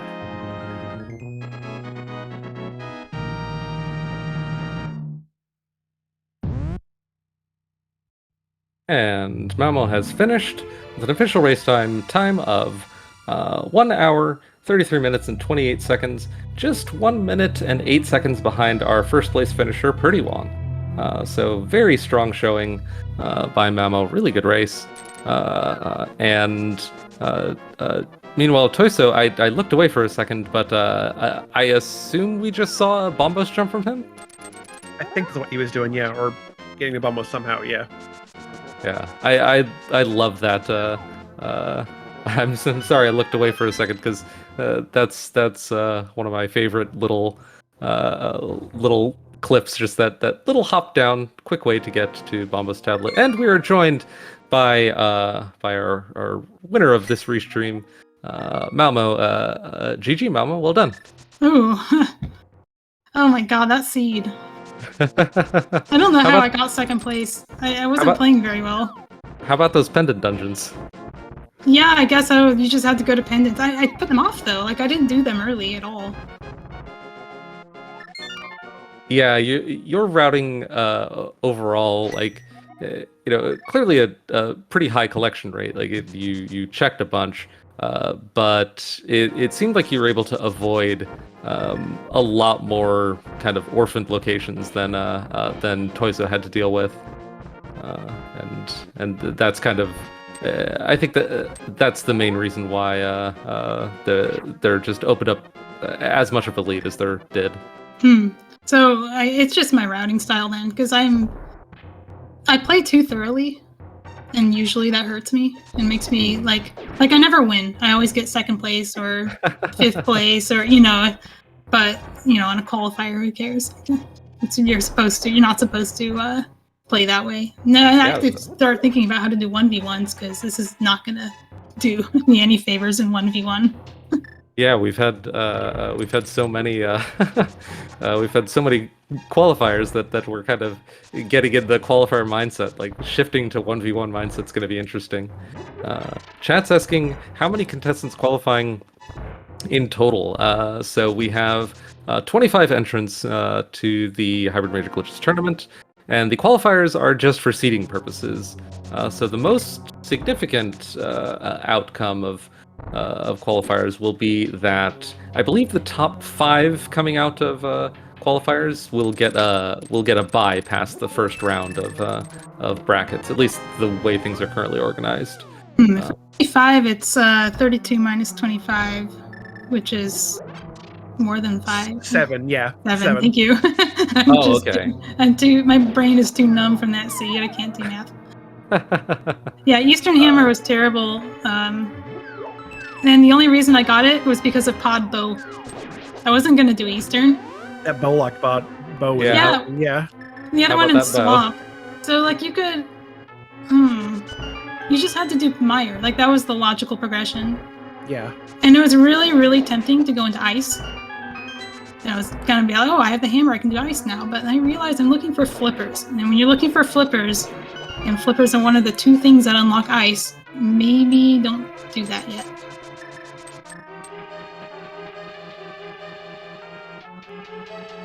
Yeah, that hammer location in Pendant Eastern, considering where the bows were, is pretty rude. Yeah, but you were headed in there where I'm just like I was calling it out in the process. I was just like, maybe it's just a Sphere 1 hammer, and then just like there it is, a Sphere 1 hammer. Go. And the rest of Sphere 1 was so empty. Yeah, like that. At first, I was like, oh god. Yeah. I did the wrong opener, South Shore was drunk. Okay, I go to the mountain because all I found in South Shore was a sword.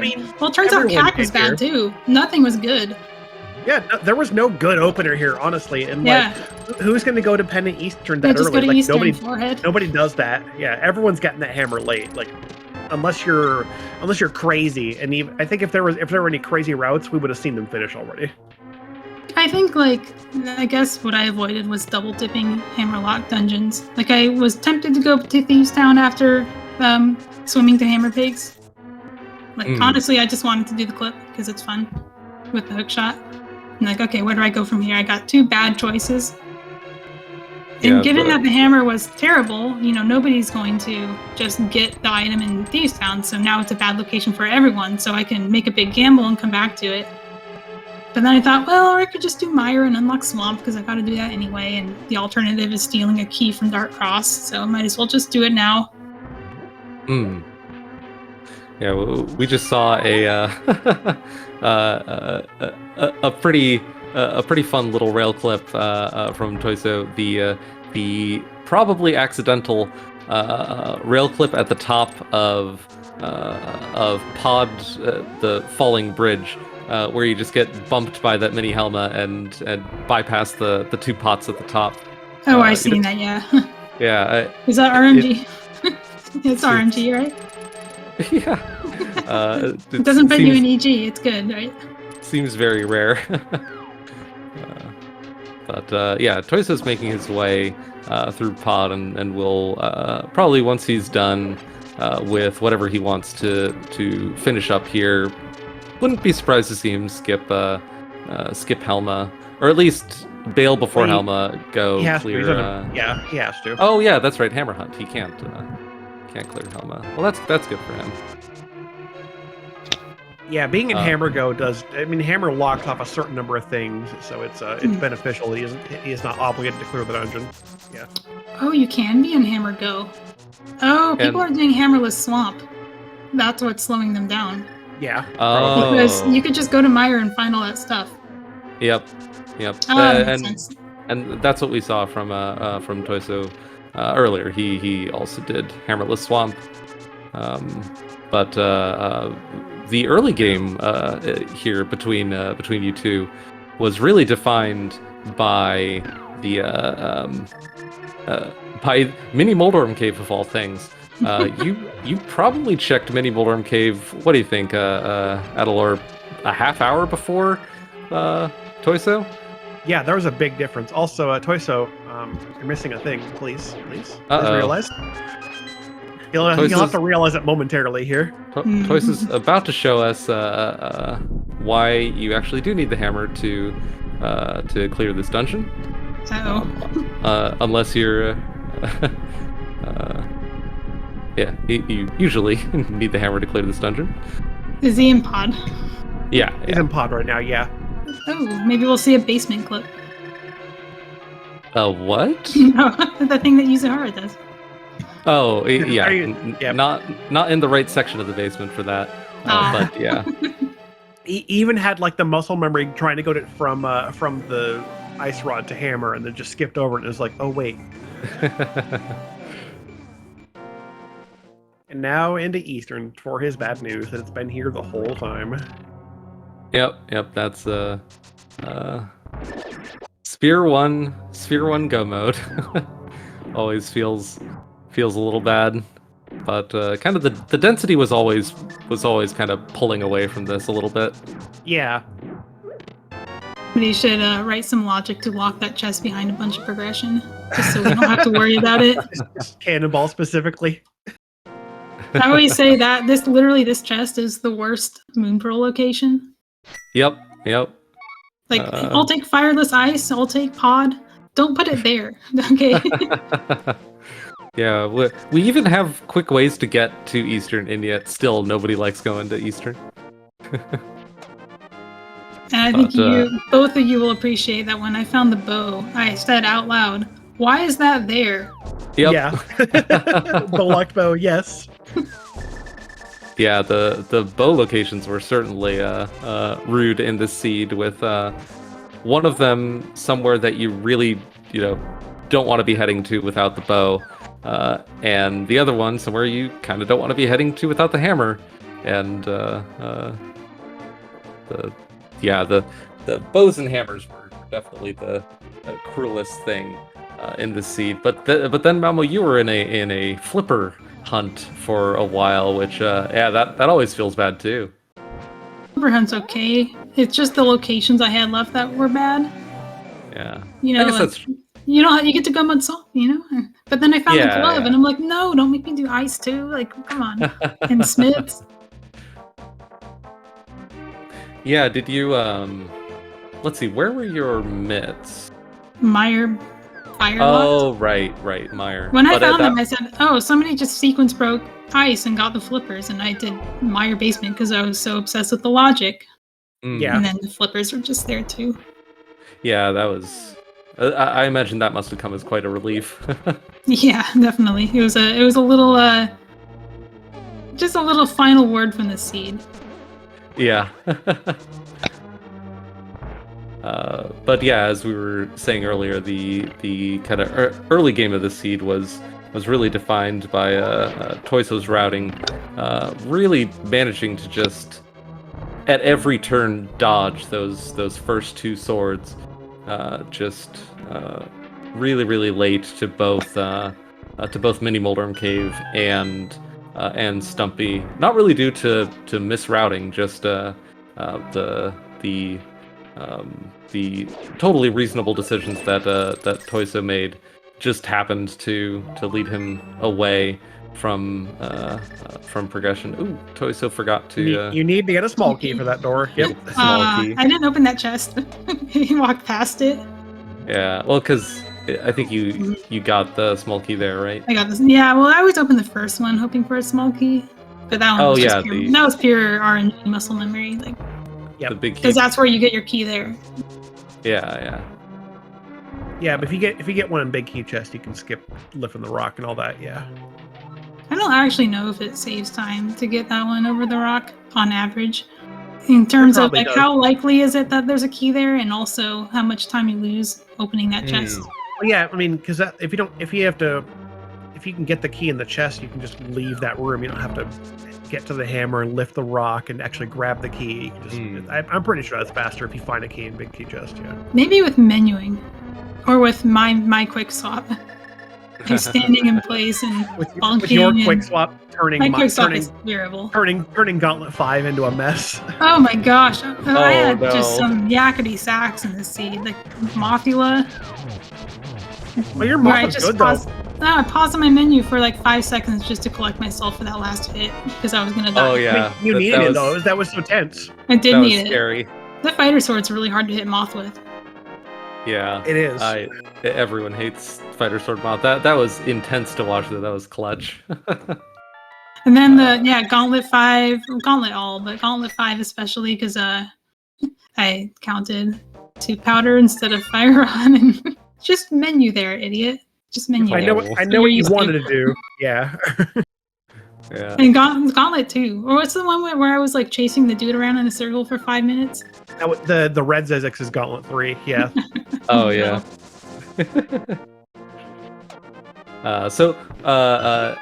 Mama, when you were in GT the first time, were you at all tempted to mimic clip there?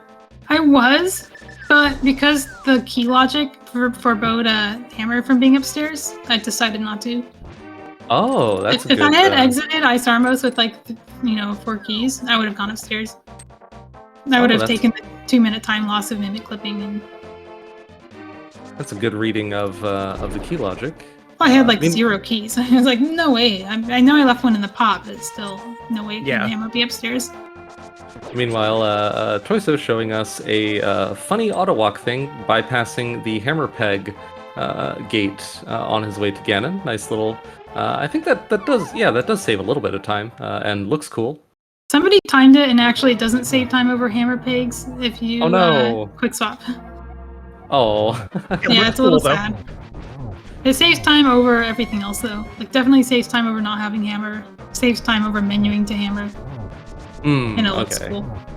It does look cool. It's fun. So Tojso missed one of the swords. Adler, do you know which sword Tojso he has all his swords. He's on gold. Oh, he is on gold. Okay. I was looking at the tracker, not the game. Oh yeah, you're right. So you have flippers and not mitts. If he was in hammer go mode. He skipped cutscene chest. Yep, he did not full clear Meyer. Okay. He found flippers and it's like, let's go to swamp. Yep. Fair enough. Yeah, and he did citrus, normal citrus actually. It was kind of cool to see triple. triple. Nicely done. But yeah, he did. He probably showed us like at least 5 normal citrus clips, which was a treat to see because you see them so rarely nowadays.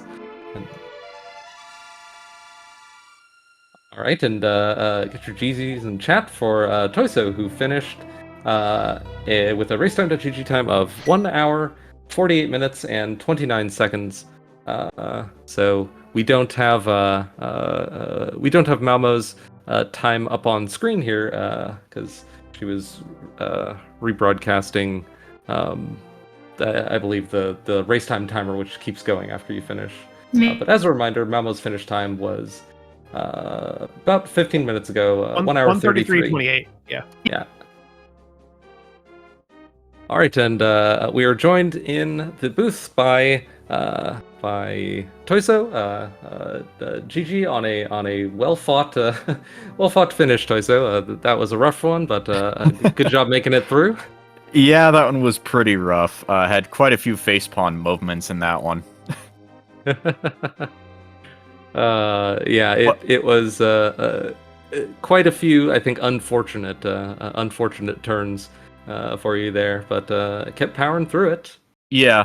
I think my proudest moment and my least proudest moment, my least proudest was when that catfish DMA failed. I was so sad that failed because that would have given me bow earlier on. Yeah, I think, we really wanted you to make that because I'm like, oh, he's been catfish DMA. We're all just like, is he gonna get it? Because we don't know how catfish DMA works. Because who learns catfish DMA? So we're just like, oh, I hope he gets it. I don't know why the hop onto the island didn't quite work because there's that little island down in the void there, and I'm not entirely sure why it didn't work. So. Yeah, we were watching it and had no idea like which part went wrong there. Yeah. Yeah, something weird happened there, and then it just screwed up the rest of it. And once a clip starts screwing up, you just stop and just leave. Although I was actually stuck at that point, but the other part that I was really proud of was I had just finished killing Landmo 2 and was just about out of magic, and I didn't have lamp. So I was thinking, okay, how am I going to get out of this? And the refill was cool to see. Yeah. Yeah. It's been so long since I've seen that I was in the middle of a very long spiel about how swamp can sometimes be fire locked in this mode, and then I saw you setting that up, and like it froze my brain for a second. I thought, wait a minute, hang on, forget everything I'm saying right now. What are we seeing here? What is this? Yeah, so I was doing a magic refill, and of course, 2 rooms later, I get a full magic drop from a wizrobe. Yeah. Oh, I had to watch this back. It was great. Yeah, there was a lot of fun stuff. But we were discussing with Malmo earlier. The early game of this race was really defined by Tojso's perfectly reasonable routing decisions.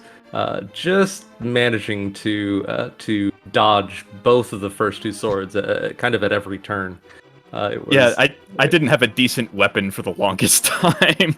Yeah, a lot of swordless, like a swordless dip into Skull Woods, GT? GT was not swordless because that's where I picked up my second sword from the compass room. Yeah. Oh, okay. Oh, that's right, because you went in there with fighter sword to deal with Armos. That's right. But swordless dip into Thieves Town and the death on blind. Yeah, little unfortunate on that one. I needed to go back and practice this Mario strat that I came up with a while ago. The first block didn't hit, and then that just screwed up everything from there. Yeah, I can tell but you're off pattern. It's just kind of like you have to improvise as best you can. It's just like Samaria Blind's tricky. Yeah. Yeah, I could have had it too if I had just a little bit more magic. I was just short on that.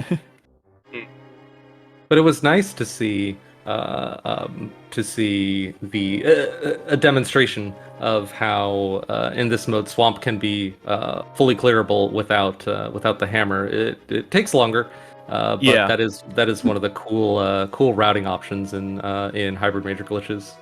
Yeah. I did leave left side swamp alone, and I was actually kind of dreading that toward the end. Oh man, I did leave 2 things there. I don't think there was anything there, but I don't know. Shoutouts to Qualifier 8, by the way. Oh yeah, that was at the hammer on Argus. And you're in left side swamp in the same Oh seed. boy. Oh, that was a good one. That was the one I was like, oh, why am I not in this race? This is my seed. This is my kind of seed. I really wanted to do that stuff, and then like I was in Flipper's Go mode, and that's boring. Yeah. That's the dream. Appeared Wong in chat saying he thought there was something there. Compass and small key and left side swamp. Oh, oof. It's easy to forget that there's 4 dungeon items in swamp and not 3, like you're used to counting. Yeah. So left side swamp has less value. It's more likely to not have stuff in it. So if you're avoiding swamp because you're thinking, well, what if I am tempted into left side? You are slightly more likely to have dungeon items there. Oh, interesting. Yeah, because that key can just go wherever it wants because of the logical ability to clip in the swamp. Yeah. Yeah, and sometimes you're walking through with an extra key and you think you have the swamp key because you have an extra key. But no, it's because you spent the one to unlock swamp in the first place. I wasted some time diver down from Mire because I wasn't paying attention to the fact that I had 2 keys and I could just spend them. Oh, I missed that. Yeah. Yeah, and it took me 2 tries. I'm like, why am I even doing this? Yeah, I've taken to getting the that key in the first flood area. You know, not flooding it, but getting that key and then leaving the one under the pot in the next room because that's a lot quicker to pick up when you're going through swamp normally. I did do that.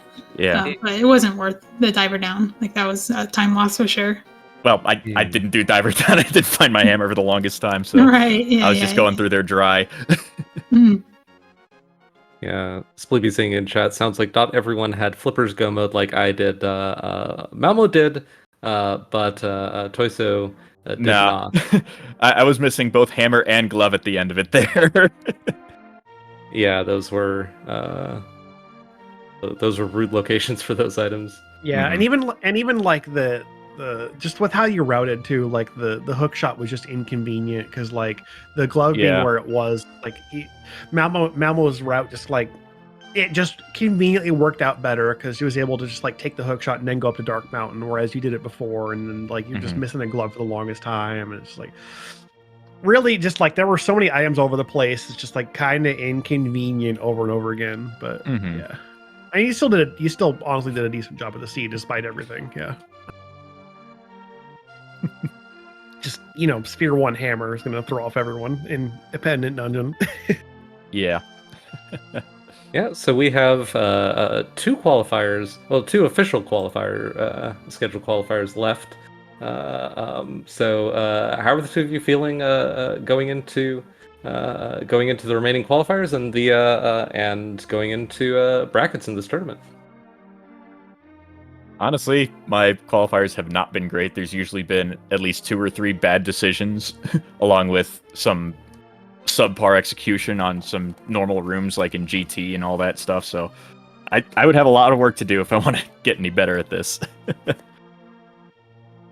Well, nice thing about qualifiers is you can lock in your scores and just keep running them just to practice. I think a lot of people have been using them for that purpose, just to get ready for the real tournament, the part where you can actually get eliminated.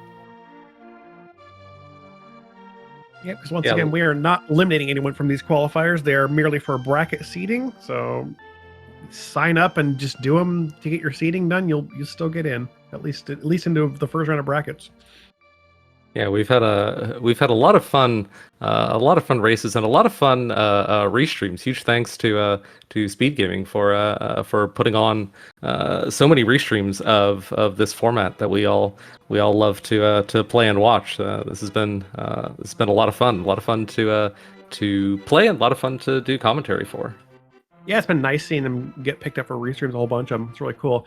And speaking of that, we don't have confirmed channels for them yet, but Crubble mentioned we do have 2 more qualifiers to come, 11 and 12. The next of which will be tomorrow, July 1st at 10 p.m. Eastern. Presumably it'll be restreamed if nothing else, but again, the channel isn't locked in, so I don't 100% count on that, but there's a good chance. And the last one will be Friday, July 2nd at 7 p.m. Eastern, and that will wrap up our 12 qualifiers for HMG. Yeah. So look forward to brackets. Yep, we have a single elimination brackets with our 25 entrants, so that will be very exciting. So, yeah, I think that that about does it for us this evening. Any last comments, Malmo and Tojso, before we wrap up? Nah, I'm pretty good. Thanks for picking up comms and tracking as usual. Blown away by the turnout of these races and the volunteer turnout. Yeah, it's been a lot of fun. I guess I do want to say thanks to SpeedGaming for hosting the restreams as always. It's great. And thank you to our tracker as well, Professor Pixie. Tonight, I think it's Professor Pixie. Please tell me it's Professor Pixie. Yes. Yep, that's right. Just like my right name, yeah. For keeping things on screen for us. We definitely could not do our restreams without our trackers, making sure we know what items people have, because we as commentators have too much to pay attention to. We would forget everything. And thank you as well to Crubble, my co-comments. It's actually, I saw your name on the schedule. It's like, I don't have anything going tonight. I can commentate HMG with Crubble. That sounds like fun. Let's go for it. Yeah, it's been a lot of fun. Thanks Adelar for joining me on this one, and yeah, thanks again to everyone. I think that will do it for us. So to everyone watching, thank you all so much, and see you all next time. Goodbye.